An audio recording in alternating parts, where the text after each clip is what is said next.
Quand nous lisons la parole de Dieu, nous ne trouvons pas un seul moment où nous disons « Ouh, Paul était suspect à ce moment, Paul était tombé ». Ça ne s'était pas produit. La même chose pour Pierre, la même chose avec tous les disciples principaux. Dans la Nouvelle Alliance, nous avons le Saint-Esprit.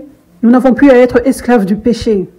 Quand l'onction est présente, nous pouvons être délivrés des jougs qui nous rendaient esclaves du péché. La Bible dit que Dieu ne te donnera pas une tentation que tu ne puisses pas vaincre. Cela signifie que c'est possible de réellement suivre le Saint-Esprit tous les jours. La majorité des personnes ne peuvent pas faire confiance aux leaders aujourd'hui parce que l'onction est si rare, donc beaucoup de leaders ont des démons. L'oppression démoniaque est un joug, c'est de l'esclavage. Tu ne veux pas continuer de boire, tu ne veux pas coucher avec des gens, mais il y a une force de l'intérieur qui te force à faire ces choses que tu ne veux pas faire. La seule chose qui peut te libérer, c'est l'onction.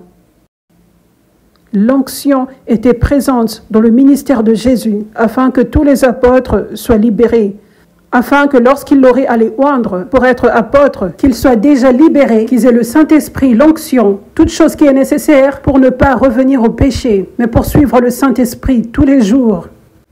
Je crois en la parole de Dieu, pas en la culture chrétienne d'aujourd'hui. Et c'est ce que Dieu demande à son épouse de faire maintenant. Croire que ce que nous voyons dans la parole de Dieu, la pureté dans le leadership est possible et c'est ce que Dieu fait aujourd'hui.